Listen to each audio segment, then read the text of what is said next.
ഓം നമോ നാരായണായ. ശ്ലോകം 6. കിരീടമകുടോല്ലസേ കടകഹാരകേയൂരയും മണിസ്ഫുരിതമേഖലം സുപരിവീതപീതാംബരം കളായ കുസുമപ്രഭം കളതലോല്ലസത്കൗസ്തുഭം വപുസ്തയതേ ഭാവയേ കമലജന്മനെ ദർശിതം. ശ്ലോകം 7. ശ്രുതിപ്രകരദർശിത പ്രചുരവൈഭവ ശ്രീപദേ ഹരേ ജയ ജയ പ്രഭോ പദമുപേക്ഷിദിഷ്ട്യാദൃശോः കുരുശ്ചതിയമാശു മേ ഭുവനനിർമ്മിതോ കർമ്മഠ വിധിദ്രുഹിണവന്നിധ സുഗുണഭം ഹിമാ പാഹി മാം. ശ്ലോകം 8. ലഭസ്വ ഭുവനത്രയീരജനദക്ഷതാമക്ഷതാം ഗൃഹാണമദനുഗ്രഹം കുരുതമശ്ച ഭൂയോ വിദേ ഭവദ്വകിലസാധനീ മയി ച ഭക്തിരത്യുത്കടേ ഉദീര്യഗിരമാദദാം ഉദിതചേതസം വേദസം. ശ്ലോകം 9. ശതംകൃതതപാസ്തദാ സകലു ദിവ്യസംവത്സരാः നവാഭ്യജത്തപോബലം മതിബലം ച പൂർവാധികം ഉദീക്ഷ്യ കിലകമ്പിതം പയസി പങ്കജം വായുനാ ഭവദ്ബലവിജൃംഭിതഃ പവനപാദസീപീതവാൻ. ശ്ലോകം 10. തവൈവ കൃപയാ പുനഃ സരസിജേന തേനൈവ സ പ്രകൽപ്യ ഭുവനത്രയേ പ്രവവൃതേ പ്രജാ നിർമ്മിതോ തഥാ വിദഗ്ധ്രിഭാവരോ ഗുരുമരുത്പുരാധീശ്വര ത്വമാശു പരിപാഹി മാം ഗുരുദയോക്ഷിധൈരീക്ഷിതൈഃ. സർവത്ര ഗോവിന്ദനാമസങ്കീർത്തനം. ഗോവിന്ദ ഗോവിന്ദ.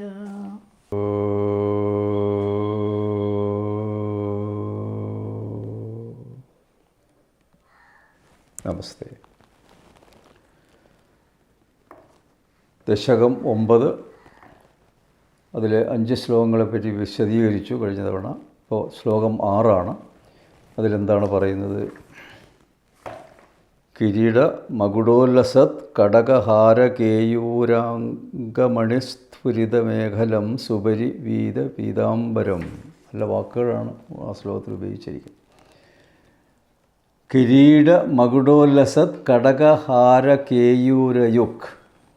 കിരീടവും മകുടവും ശിരസിൽ ധരിച്ച് ശോഭിക്കുന്നതും വളകൾ, മുത്തുമാലകൾ, തോൾവളകൾ എന്നിവയോടുകൂടിയതും മണിസ്ഫുരിതമേഖലം രത്നങ്ങളാൽ പ്രശോഭിതമായ അരഞ്ഞാണമണിഞ്ഞതും സുപരിവീത പീതാംബരങ്ങളായ കുസുമപ്രദം മഞ്ഞപ്പട്ട് വസ്ത്രം മനോഹരമായി ധരിച്ചതും കായാമ്പൂവിൻ്റെ ശോഭയെ പരാജയപ്പെടുത്തുന്നതുമായ നീല നിറത്തിൻ്റെ പ്രഭയും ഗളതലോല്ലസത് കൗസ്തുഭം കഴുത്തിൽ കൗസ്തുഭരത്നം മിന്നിത്തിളങ്ങുന്നതും ആയ കമലജന്മനെ ദർശിതം അയി തത്വഭൂ ഭാവയെ. ബ്രഹ്മാവിന് കാണിച്ചു കൊടുത്ത അങ്ങയുടെ തേജോവിഗ്രഹത്തെ ഞാൻ ധ്യാനിക്കുന്നു. ഇവിടെ ഭട്ടതിരിപ്പാട് വളരെ നല്ല രീതിയിൽ ഭഗവാന്റെ രൂപത്തെ നമ്മുടെ മുമ്പിൽ അവതരിപ്പിക്കുകയാണ്. അതായത് കിരീടം അണിഞ്ഞിരിക്കുന്നു, അതുപോലെ മകുടവും ധരിച്ചിരിക്കുന്നു, പിന്നെ വളകളുണ്ട്, മുത്തുമാലകളുണ്ട്, തോൾവളകളുണ്ട്. ഇതൊക്കെ ധരിച്ച് രത്നങ്ങളാൽ പ്രശോഭിതമായ അരഞ്ഞാണം ധരിച്ചിരിക്കുന്നു. പിന്നെ മഞ്ഞപ്പട്ട് വസ്ത്രം ധരിച്ചിരിക്കുന്നു. നീല നിറമാണ്, കായാമ്പൂവിൻ്റെ ശോഭയെ നീലനിറമാണ് ഭഗവാന്റെ നിറമായിട്ട് പറയുന്നത്. കഴുത്തിൽ കൗസ്തുഭരത്നം അണിഞ്ഞിരിക്കുന്നു. അങ്ങനെയുള്ള ആ ബ്രഹ്മാവിന് കാണിച്ചു കൊടുത്തു. ആ കാണിച്ചു കൊടുത്ത അതേ വിഗ്രഹം, അതേ രൂപം തന്നെ എനിക്കും കാണണം, ഞാൻ അതുകൊണ്ട് എനിക്ക് ധ്യാനിക്കണം എന്നുകൂടി പറഞ്ഞു വെച്ചു.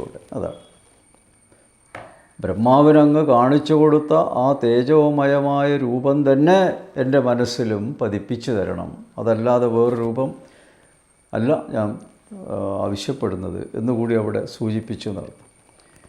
ഭഗവാന്റെ തിരുവുടൽ വർണ്ണിക്കുവാൻ കിട്ടുന്ന അവസരം ഭട്ടതിരിപ്പാട് അത്യധികം ഹൃദയസ്പർശിയായി അവതരിപ്പിക്കുന്നതിൻ്റെ ഒരു പ്രധാന ഉദാഹരണമാണ് ഈ ശ്ലോകം.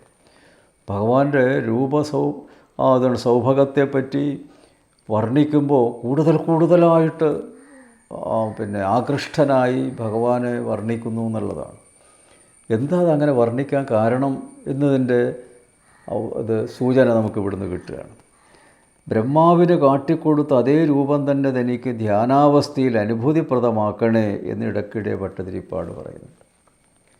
അതായത് നമ്മളിപ്പോൾ ഒരു ഇഷ്ടദേവതയെ ധ്യാനിക്കുമ്പോൾ ആ ഇഷ്ടദേവതയുടെ നമുക്കിഷ്ടപ്പെട്ട രൂപത്തിലായിരിക്കണം പ്രാർത്ഥിക്കേണ്ടത്. അതാണ്. ഏതെങ്കിലും ഒരു പടം കണ്ടു അതങ്ങ് വാങ്ങി അതല്ല, അത് ആ പടത്തിലുള്ള രൂപം നമ്മുടെ മനസ്സിന് ഇണങ്ങണം. അതാണ്. ഇപ്പോൾ രുക്മിണി ദേവി ശ്രീകൃഷ്ണനോടൊപ്പം ദാമ്പത്യ ജീവിതം നയിക്കുകയാണ് ദ്വാരകയിൽ. ആ സമയത്ത് ഒരു ദിവസം രുക്മിണി ദേവി പറഞ്ഞു, എനിക്ക് അങ്ങയുടെ വിഗ്രഹം വേണം. അത് കേട്ട ഉടനെ ഭഗവാൻ എന്താ പറയേണ്ടത്, ഞാൻ തന്നെ ഉണ്ടല്ലോ, പിന്നെ എന്തിനാ വിഗ്രഹം എന്നല്ല, അങ്ങനെ പറഞ്ഞതേ ഇല്ല. വളരെ ശ്രദ്ധിച്ച് കേട്ടു. ഓ, വിഗ്രഹം വേണമല്ലേ, എൻ്റെ ഏത് ഭാവത്തിലുള്ളതെന്ന് ചോദിക്കുകയാണ് തിരിച്ച്. എൻ്റെ ഏത് ഭാവത്തിലുള്ള വിഗ്രഹമാണ് വേണ്ടത്? ഉടനെ പറഞ്ഞു രുക്മിണി, ബാലകൃഷ്ണ വിഗ്രഹം. അങ്ങ് ബാലപ്രായത്തിലുള്ള രൂപമുണ്ടല്ലോ, അതായിരിക്കും വേണ്ടത്. ഉടനെ ആ രൂപമുണ്ടാക്കി ഭഗവാൻ നൽകി. ആ ബാലകൃഷ്ണനെ പൂജിക്കുന്നു. യഥാർത്ഥ കൃഷ്ണൻ അവിടെ ജീവനോടുകൂടി നിലനിൽക്കുമ്പോഴും. അപ്പോൾ വിഗ്രഹാരാധനയുടെ മഹത്വം കൂടി ഇതിലൂടെ നമുക്ക് വ്യക്തമാക്കി തരുന്നു എന്നുള്ളതാണ്. ചില വ്യക്തികളൊക്കെ ഇഷ്ടപ്പെട്ട വ്യക്തികളുടെ ഫോട്ടോ അവരെ പേഴ്സിൻ്റെ അതിൽ തിരികെ വെക്കുന്നത് കാണാം. ചിലവരത് പെട്ടെന്ന് കാണാൻ മേശപ്പുറത്ത് വയ്ക്കുന്നത് കാണാം. ചിലവർ കമ്പ്യൂട്ടർ തുറക്കുമ്പോൾ തന്നെ കാണുന്നതിനൊക്കെ കാണാം. ആ രൂപത്തോട് അവർക്ക് താല്പര്യമുണ്ട് എന്നാണ് നമ്മൾ മനസ്സിലാക്കേണ്ടത്. മറ്റ് പല രൂപത്തിലുണ്ടാവാം ഫോട്ടോകൾ, പക്ഷെ അതിൽ എന്താ ചില പ്രത്യേക രൂപത്തിലാണ്. ആ വിഗ്രഹത്തിൻ്റെ മഹത്വം നമ്മൾ ഒഴിവാക്കി തരികയാണ് ഭട്ടതിരിപ്പാട്. വിഗ്രഹാരാധനയുടെ മഹത്വം അതിലൂടെ നമ്മൾ മനസ്സിലാക്കിയെടുക്കണം. ക്ഷേത്രം എന്ന് പറയുന്നത് വെറും ഒരു കെട്ടിടമല്ല, അത് ഭഗവാന്റെ വിഗ്രഹമാണ് എന്ന ബോധം ഓരോ ഭക്തനും ഉറപ്പിക്കേണ്ട ഒരു വിഷയമാണ് എന്നെടുത്ത് പറയുകയാണ്. പിന്നെ ഭഗവാന്റെ നീലനിറം, എങ്ങനെ ഭഗവാന് നീലനിറം കിട്ടി? നീലനിറം വാസ്തവത്തിൽ അനന്തതയെ സൂചിപ്പിക്കുന്നതാണ്. കടലിൻ്റെ അറ്റം നമ്മൾ കാണുന്നില്ല, പക്ഷേ അതിനെ നീലനിറത്തിലാണ് നമ്മൾ വിഭാവനം ചെയ്ത് നമുക്ക് കാട്ടിത്തരുന്നത്. ആകാശം അനന്തമാണ്, എവിടെ തുടങ്ങി എവിടെയൊന്നും അവസാനിക്കുന്നില്ല, അതിൻ്റെ നിറവും നീലയാണ്. അപ്പോൾ അനന്തതയെ എപ്പോഴും നീലനിറത്തിലൂടെയാണ് സൂചിപ്പിക്കുന്നത്. അതാണ് കൃഷ്ണൻ നീലനിറത്തോടു കൂടിയവനായത് എന്നുകൂടി നമ്മൾ മനസ്സിലാക്കണം. ഇനി 7ാമത്തെ ശ്ലോകം. ശ്രുതി പ്രകരദർശിത പ്രചരവൈഭവ ശ്രീപദേ ഹരേ ജയ ജയപ്രഭോ പദുമുപേക്ഷി ദൃഷ്ട്യാദൃശോ കുരുഷ്വ ധിയമാശു മേ ഭുവനനിർമ്മിതോ കർമ്മഠാ വിധി ദ്രുഹിണവർണ്ണിത സുഗുണബ്രഹ്മിമാ പാഹിമാ. വളരെ വിഷമമായ വാക്കുകൾ കൊണ്ട് മനോഹരമായിട്ട് ഭഗവാൻ ആവിഷ്കരിക്കുകയാണ് ആ രൂപത്തിൽ. ശ്രുതി പ്രകരദർശിത പ്രചരവൈഭവ, വേദങ്ങളാൽ സുവ്യക്തമാക്കപ്പെട്ടതും സർവലോകവ്യാപകമായ മഹാത്മ്യമുള്ളവനും ശ്രീപദേ ഹരേ ജയ ജയ, ലക്ഷ്മിയുടെ പത്നിയുമായ മഹാവിഷ്ണു അങ്ങ് എപ്പോഴും വിജയിച്ചാലും വിജയീഭവ. പ്രഭോ ദൃഷ്ട്യാദൃശോ പദമുപേക്ഷി, മഹാപ്രഭോ ഭാഗ്യം കൊണ്ട് അങ്ങ് എൻ്റെ കണ്ണുകൾക്ക് വിഷയീഭവിച്ചു. ആശുമേദീയം ഭുവനനിർമ്മിതോ കർമ്മഠാം കുരുഷ്വ, വൈകാതെ ലോകങ്ങളെ സൃഷ്ടിക്കുക എന്ന കർത്തവ്യം നിർവഹിക്കുവാനുള്ള ബുദ്ധിസാമർഥ്യം നൽകി എന്നെ അനുഗ്രഹിക്കണമേ. ഇത് ദ്രുഹിണവർണ്ണിത സുഗുണഭംഗ്യാം പാഹി. പ്രകാരം ബ്രഹ്മാവിനാൽ സ്തുതിക്കപ്പെട്ട അത്ഭുത മഹിമയോടുകൂടി ഭഗവാനെ അങ്ങെന്നെ കാത്തുരക്ഷിക്കണമേ. അത്ഭുതത്തോടുകൂടി ആദ്യമായിട്ട് ഭഗവാന്റെ ദിവ്യവിഗ്രഹം ദിവ്യരൂപം കണ്ട് ആഹ്ലാദചിത്തനായ ബ്രഹ്മാവ് അവിടെ വർണ്ണിക്കുന്നുണ്ടല്ലോ. ആ വർണ്ണിക്കപ്പെടുന്ന അങ്ങയുടെ രൂപമാണ് എനിക്ക് എപ്പോഴും എൻ്റെ ഹൃദയകമലത്തിൽ തെളിയിച്ചു തരേണ്ടത് എന്ന് അവിടെ അടിവരയിട്ടുകൊണ്ട് മേൽപ്പത്തൂർ പറയാണ്. വളരെയധികം ശ്രമിച്ച് തനിക്ക് നേരിൽ കാണാൻ സാധിച്ച മഹാവിഷ്ണുവോട് ലോകങ്ങളെ സൃഷ്ടിക്കുവാനുള്ള കർത്തവ്യം ശരിയായ രീതിയിൽ നിർവഹിക്കുവാനുള്ള ബുദ്ധി, എനിക്ക് വലിയൊരു കർമ്മമാണ് അങ്ങ് ഏൽപ്പിച്ചു തന്നിരിക്കുന്നത്, സൃഷ്ടിക്കുക. ഭഗവാന് എളുപ്പമുള്ള ഒരു ജോലിയാണോ അത്? എങ്ങനെ സൃഷ്ടിക്കണം, ഏത് രൂപത്തിൽ വേണം, എന്തൊക്കെ സൃഷ്ടിക്കണം, ഇതൊക്കെ ഇപ്പോൾ ഞാൻ ചിന്തിച്ച് വേണ്ടേ ചെയ്യാൻ. വലിയൊരു ഉത്തരവാദിത്തമാണ് അങ്ങ് ഏൽപ്പിച്ചു തന്നിരിക്കുന്നത്. പക്ഷേ എനിക്ക് ഉറപ്പുണ്ട് അങ്ങ് എന്നെ സഹായിക്കും എന്നുള്ളത്. അതിനുള്ള ബുദ്ധി സാമർഥ്യം അങ്ങ് എനിക്ക് നൽകണമേ എന്ന് പ്രാർത്ഥിക്കുകയാണ്. അതാണ് നമ്മൾ എപ്പോഴും കർമ്മം ചെയ്യുമ്പോൾ ദൈവത്തെ പ്രാർത്ഥിക്കുന്നത്. ആ കർമ്മം ചെയ്യാനുള്ള ബുദ്ധി, ആ കഴിവ് എനിക്ക് നൽകണം. അറിയുന്ന പ്രവൃത്തി തന്നെ ആയാലും ദൈവത്തെ പ്രാർത്ഥിച്ചുകൊണ്ട് തുടങ്ങുമ്പോൾ അതിന് കൂടുതൽ ശക്തിയും അതിൻ്റെ പെർഫെക്ഷനും നമുക്ക് ലഭിക്കുന്നു എന്നുള്ളതാണ്. ബ്രഹ്മാവിൻ്റെ ഭക്ത്യാദരത്തിന് പാത്രമായ മഹാവിഷ്ണുവിൻ്റെ മഹിമയുടെ മഹത്വം മനസ്സിലാക്കിയ ഭട്ടതിരിപ്പാട് ബ്രഹ്മാവിനെ അനുഗ്രഹിച്ചതുപോലെ തന്നെയും അനുഗ്രഹിക്കണമേ എന്ന് പറഞ്ഞുകൊണ്ടാണ് ഈ ശ്ലോകം അവസാനിപ്പിക്കുന്നത്. ശ്ലോകം 8. ലഭസ്വ വിധേ അക്ഷതാം ഭുവനത്രയീ രചനാദക്ഷതാം ലഭസ്വമതനുഗ്രഹാം ഗൃഹാണ ബ്രഹ്മദേവ. ഒരു ന്യൂനതയും വരാതെ ത്രൈലോക്യ സൃഷ്ടി നടത്താനുള്ള സാമർഥ്യം താങ്കൾക്കുണ്ടാകട്ടെ. ഉടനെ ഭഗവാൻ അനുഗ്രഹിക്കുകയാണ് എന്ന് പറഞ്ഞ് മഹാവിഷ്ണു ബ്രഹ്മാവിനെ അനുഗ്രഹിച്ചു. തപഹാച ഭൂയ കുരു, തപസ് തുടർന്നും നടത്തേണ്ടതാണ്. അഖില സാധനീമയീ ഭക്ത്യാജ അത്യുത്കടാ ഭവേത്. ഏത് കാര്യവും സാധ്യമാക്കി തീർക്കുന്ന എന്നിലുള്ള ഭക്തിയും അതിതീവ്രമായി താങ്കളിൽ നിലനിൽക്കട്ടെ. ഇതി ഗിരം ഉധിര്യ വേദസമ്മുദിത ചേതസമ്മാദത. ഇങ്ങനെയുള്ള ദിവ്യവാണികളാൽ അങ്ങ് ബ്രഹ്മാവിനെ വളരെയധികം സന്തോഷിപ്പിച്ചു. ഇവിടെ ഭഗവാന്റെ അനുഗ്രഹം അപ്പോഴത്തന്നെ കൊടുക്കുകയാണ് ബ്രഹ്മാവിന് എന്നാണ് പറയുന്നത്.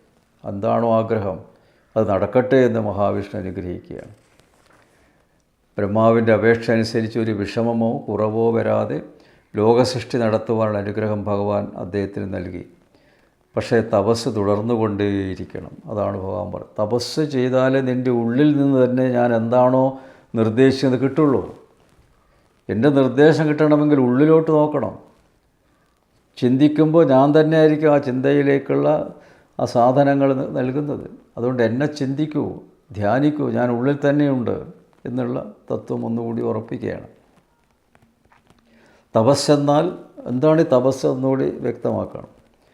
തപസ്സെന്നാൽ താൻ ചെയ്യുന്ന കർമ്മത്തിൽ തന്നെ മനസ്സിനെ കേന്ദ്രീകരിക്കുന്നതാണ്. നമ്മൾ ഏത് കർമ്മം ചെയ്യുമ്പോഴും, ഇപ്പോൾ ഈ കർമ്മം ഞാൻ ചെയ്തുകൊണ്ടിരിക്കുകയാണ്, എന്താണ് ഇതിനെ വ്യാഖ്യാനിക്കുന്ന കർമ്മം. അപ്പോൾ എൻ്റെ മനസ്സ് പൂർണ്ണമായും ഈ വിഷയത്തിലുണ്ടായിരിക്കണം. അങ്ങനെ 100% എൻ്റെ മനസ്സ് ഈ വ്യാഖ്യാനത്തിലുണ്ടായാൽ അത് ഞാൻ ചെയ്യുന്ന തപസ്സാണ്.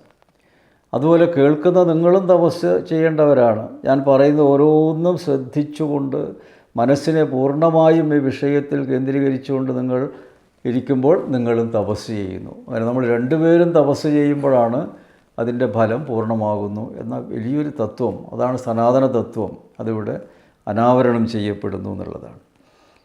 ഇനി 9ാമത്തെ ശ്ലോകം. ശതം കൃത തപസ്താത തദസ ഖലു ശതം ദിവ്യ സംവത്സരാൻ കൃതതപാം. പിന്നീട് ബ്രഹ്മാവ് 100 ദിവ്യവത്സരം തപസ്സനുഷ്ഠിച്ച് പൂർവാധികം തപോബലം മതിബലം ച അവാച്യച, മുൻപുണ്ടായിരുന്നേക്കാളും തപശക്തിയും മനഃശക്തിയും നേടി പങ്കജം പയസി വായുന കമ്പിതം കില ഉദ്ദീക്ഷ്യ, പ്രളയജലത്തിൽ താമരപ്പൂവ് ശക്തമായ കാറ്റുമൂലം വല്ലാതെ ചലിക്കുന്നത് കണ്ട് ഭവദ്ബല വിജൃംഭിത, അങ്ങയുടെ ശക്തി കൊണ്ട് പ്രഭാവം അതായത് തേജസ് വർദ്ധിച്ചവനായി പവനപാദസി പീതവാൻ, കാറ്റിനെയും പ്രളയജലത്തെയും പാനം ചെയ്തു. 100 ദിവ്യവർഷം, ദേവവർഷം, നമ്മുടെ വർഷമല്ല, ദേവന്മാരുടെ വർഷമാണ്. 100 ദിവ്യവർഷം ബ്രഹ്മാവ് തപസ് ചെയ്ത് തപശക്തിയും മനഃശക്തിയും, ആ തപശക്തി വിജയിക്കണമെങ്കിൽ മനഃശക്തി വേണം, വർദ്ധിപ്പിച്ചു. ശക്തമായ കാറ്റ് വീശിയത് കാരണം പ്രളയജലത്തിൽ താമരപ്പൂ വല്ലാതെ ചലിച്ചുകൊണ്ടിരിക്കുന്നത് കണ്ട് ഭഗവാൻ നൽകിയ വർദ്ധിച്ച തേജസ്സിൻ്റെ ബലത്താൽ വായുവിനെയും പ്രളയജലത്തെയും ബ്രഹ്മാവ് പാനം ചെയ്തു എന്നാണ് പറയുന്നത്. അവിടെ ഒരു അത്ഭുതം സൃഷ്ടിക്കപ്പെട്ടു എന്നാണ് പറയുന്നത്. ശക്തമായ കാറ്റ് വീശിയതുകൊണ്ട് ആ പ്രളയജലത്തിലാണല്ലോ ബ്രഹ്മാവുള്ളത്. താനിരിക്കുന്ന താമരപ്പൂ വല്ലാതെ ഇളകിത്തുടങ്ങി എന്നാണ് പറയുന്നത്. ഉടനെ ഭഗവാൻ അനുഗ്രഹിച്ചു തന്ന ആ തേജസ് കൊണ്ട് ആ വായുവിനെയും പ്രളയജലത്തെയും ബ്രഹ്മാവ് കുടിച്ചു എന്നാണ് പറയുന്നത്. ശ്ലോകം 10. പുനഃ സ തവ കൃപയായവ, പിന്നീട് ബ്രഹ്മാവ് അങ്ങയുടെ കൃപാകടാക്ഷത്താൽ തേന സരസിജേന ഏവ ഭുവനത്രയും പ്രകൽപ്യ, അങ്ങയുടെ നാഭിൽ നിന്നുണ്ടായ താമരപ്പൂവ് കൊണ്ട് ത്രൈലോക്യത്തെ സൃഷ്ടിച്ചു. പ്രജാനിർമ്മിതോ പവൃതേ, അതിനുശേഷം ബ്രഹ്മാവ് പ്രജകളെ സൃഷ്ടിക്കുന്നതിൽ വ്യാപൃതനായി. ഗുരുമരുത് പുരാധീശ്വര ത്വം തഥാ വിധികൃപാപര, കരുണാമയനായ ഗുരുവായൂരപ്പ, ഗുരുദയോക്ഷിതേ ഈക്ഷിതേ, അങ്ങയുടെ കാരുണ്യം നിറഞ്ഞു കവിയുന്ന കടാക്ഷങ്ങളെ കൊണ്ട് ആശുമാം പരിപാഹി, വൈകാതെ ഭക്തനെ പൂർണ്ണമായും രക്ഷിക്കണമേ. മഹാവിഷ്ണുവിൻ്റെ അനുഗ്രഹത്താൽ എന്താണ് ബ്രഹ്മാവ് ചെയ്തത്? ഭഗവാന്റെ അനുഗ്രഹം കൊണ്ടും ദയ കൊണ്ടും 3 ലോകങ്ങളെയും സൃഷ്ടിച്ചു എന്നാണ് പറയും. 3 ലോകങ്ങളെയും സൃഷ്ടിച്ചു. ആ സൃഷ്ടിക്കുമ്പോൾ അതിലുള്ള ഓരോ പദാർത്ഥങ്ങളെയും സൃഷ്ടിക്കുന്നു. വെറും ഒരു ശൂന്യമായ ലോകമല്ല, അതിൽ ജീവജാലങ്ങളും ചരാചരങ്ങളും ഒക്കെ തന്നെ സൃഷ്ടിച്ച് ഇന്ന് നാം കാണുന്ന വിധത്തിൽ ഈ ലോകത്തെ മാറ്റി എന്നാണ് പറയുന്നത്. ശൂന്യമായ ഈ ലോകത്തെ പലതരത്തിലുള്ള ചരാചരങ്ങളെ സൃഷ്ടിച്ചുകൊണ്ട് ബ്രഹ്മാവ് സജീവമാക്കി എന്നാണ് പറയുന്നത്. അപ്പോൾ എങ്ങനെ നമ്മുടെ ഈ പ്രപഞ്ചമുണ്ടായിരുന്നതിൻ്റെ വളരെ പ്രധാനപ്പെട്ട ഒരു ശ്ലോകം ആണിത് എന്ന് നമ്മൾ മനസ്സിലാക്കണം. അത് മാത്രമല്ല, അങ്ങനെ അങ്ങ് 3 ലോകവും ബ്രഹ്മാവിനെ കൊണ്ട് സൃഷ്ടിപ്പിച്ചു. അതുപോലെ ഗുരുവായൂരപ്പ, ബ്രഹ്മാവിനോട് കാണിച്ച കാരുണ്യം എന്നോടും കാണിച്ച് എന്നെ രക്ഷിക്കണമേ. അങ്ങ് പലരോടും ദയാദാക്ഷിണ്യം കാണിക്കുന്നുണ്ട്, എന്നോട് മാത്രമാണൊന്നും കാണിക്കാതിരിക്കുന്നത്. അങ്ങിപ്പോൾ ബ്രഹ്മാവിനോട് കാണിച്ച കാരുണ്യം അതൊന്നും എന്നോട് കാണിക്കണമേ എന്ന് നാരായണീയ ആചാര്യൻ ഈ ശ്ലോകം ഉപസംഹരിക്കുമ്പോൾ പറയുന്നൊരു കാര്യമാണ്. നമസ്തേ.